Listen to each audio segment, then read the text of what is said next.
For our speaker tonight, I'd like to invite Lee Erickson forward. I know just a little bit about Lee's amazing story that he has to tell and have encouraged him to share what he wishes with us tonight. So welcome, Lee. Good evening, everybody, and I want to thank Pastor Joe and Siri for giving me the opportunity to speak here tonight. We experienced a lot over the years, and I've shared a lot with them. The Spirit of God has shown Himself to me in many very unsuspecting ways, and it means a lot that they wanted me to share some of this with you here too. Our family is no stranger to tragedy, and it dates all the way back to when I was a child. My dad died unexpectedly when I was only 11. My sister, Bev, that's here, she was only 6 at the time. And my mom was left with 7 kids, five of whom were still in school at the time. So I still have no idea how she made it. Times were really, really tough. It would have been easy to be overwhelmed and feeling all alone, but there were some things happened that made us feel otherwise. There was a time not long after Dad died when my oldest brother and Mom were having an argument in Mom and Dad's bedroom. I remember it well because I was there.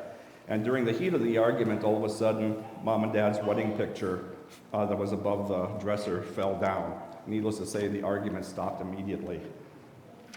We lived outside the tiny town of Warwick at the time in a rented farmstead, but a little over a year later, we got the opportunity to move into town, into the home that Dad had always dreamt of us being in. Now, Dad was a practical jokester. Among his favorite targets were my older sisters. They used to keep their pajamas underneath their pillows. And what he would like to do is he would like to sneak in there unsuspectingly and tie their pajamas into impossible knots and then put them back underneath the pillow, to serve as a little surprise for them when they got ready for bed. Well, my sister Shirley was a high school senior at the time that we were moving into town. And one day while we were beginning the moving process, she asked Mom if she and a few of her friends could have a sleepover before we all got moved in. Mom said, yeah, sure, that's fine, but make sure you take a load of boxes along with you. Well, among those boxes was a box of Shirley's clothes. The next morning, the girls awoke to find a pair of pajamas that had been packed well down into the box, suddenly laying on top, all tied into knots. So Dad was trying to show us that he was still there with us. Some years later, my oldest brother Don, who had suffered from diabetes since age 4, passed away from a heart attack at age 37. So as I said, we were somewhat familiar to overcoming adversity or dealing with it. But none of that compared to what Doreen and I had to go through back in 1993 when our daughter Krista was killed in a car crash when she was only 16. It was a nightmare. And what made it even more complicated was the fact that we couldn't just deal with our own feelings and emotions. There were so many others. First was Alyssa and Corey. Alyssa was just 15 at the time. Corey was just 8. Then there was the others involved in the crash that night and the other kids. Our place was always sort of the hangout for Chris and Alyssa's friends. Been that way for years, so we were used to having them around. But now that they kept coming, but under totally different circumstances, there was dealing with such intense feelings of grief and just feeling utterly shell-shocked.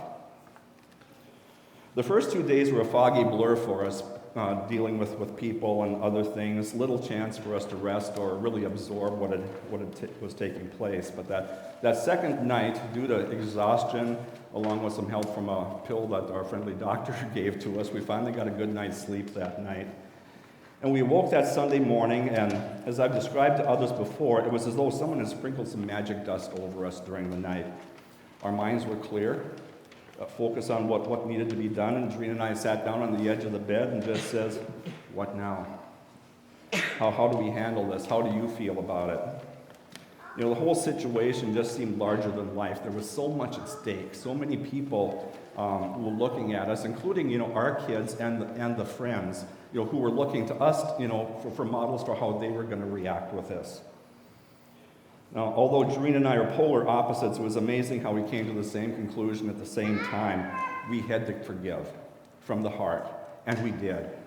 Everyone involved, no question about it. It seemed like the most natural thing in the world. As much as we were hurting, we knew it wasn't intentional. It could have happened to us when we were young. We had to keep our heads about us and go forward for everyone's sake. That afternoon, we received a phone call from the mom of of the young man who was at fault in the crash that night. His name was Seth. He was from down in South Dakota, and he was drunk at the time of the crash, although no one really realized it at the time. His parents said that Seth would like to come up to the funeral the next day if it was okay with us, and we said, yeah, that would actually mean a lot to us. And so he came to the funeral service. Everyone knew who he was pointing him out. That's the kid. That's the kid.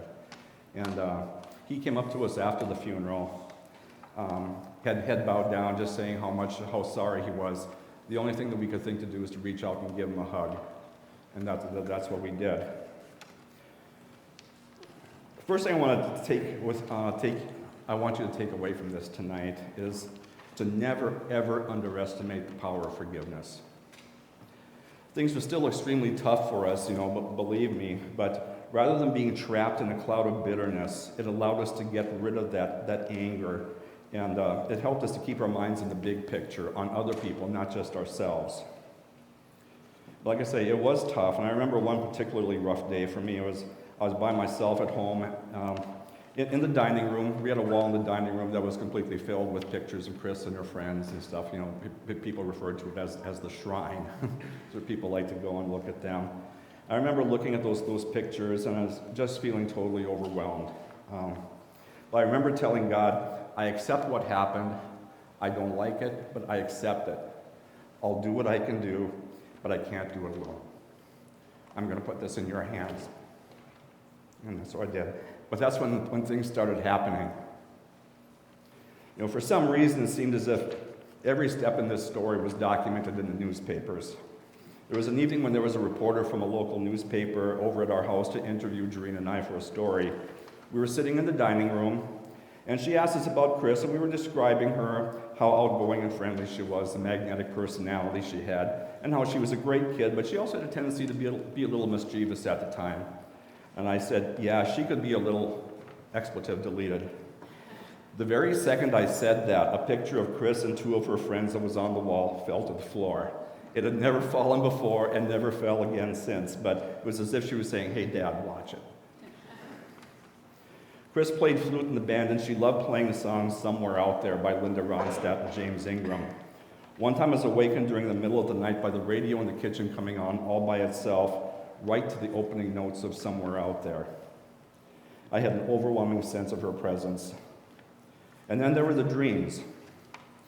Alyssa had a couple of powerful dreams about Chris, mostly dealing in a lighthearted way with the fact that Alyssa was now occupying Chrissy's room, and she was okay with that. Corey had a dream that Chris showed him what heaven was like. And another one where she said that she would be with us when we went to see her friends play basketball, so to save her a seat. The dream ended with Chris standing by Corey's bed, and he opened up his eyes, looked up, and she wasn't there, but he said, I could smell her perfume.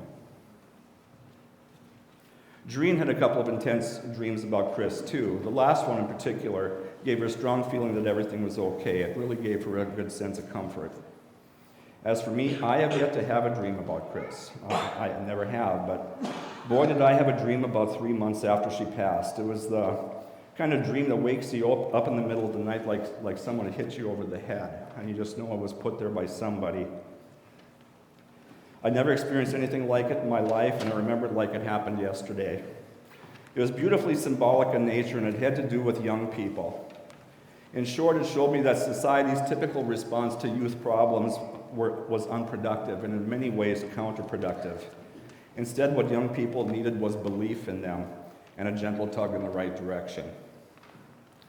People think that my involvement was sad was because of what happened to Chris, and I understand that. That's a logical conclusion, but it's totally wrong. What happened to Chris, it was a catalyst for what happened, but it wasn't the reason.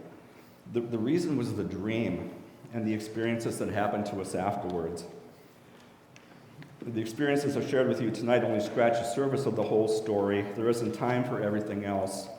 Some of you who have been around a long time are already familiar with some of it, but not all of it. Only our close family knows the whole story right now. But let me summarize by passing on a few of the things that I've learned. First, the veil between us and the spiritual realm is very thin, if it exists at all. And that's not a weird thing. It's comforting, and it gives us an identity. We aren't alone, never have been, never will be. We are not human beings trying to attain a spiritual experience. We are spiritual beings undergoing a human experience, and there's a huge difference between the two.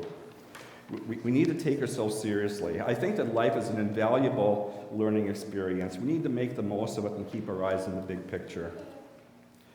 And don't let yourself get in the way of God doing His will through you. We have heard the saying, let go and let God. It's not a new concept. There was a man named Emanuel Swedenborg who lived in the 1700s. He was a scientist, theologian, and philosopher who claimed a lot of mystical experiences. But he stressed that in order to be close to God, we have to perceive not through our exteriors, not through our five senses and let our life be defined by them, but through our interiors. Living life through the interiors is the only way to true understanding. Then there was a Dakota Sioux holy man named Frank Foolscrow who lived back in the 1800s, and he had some simple but very profound teachings.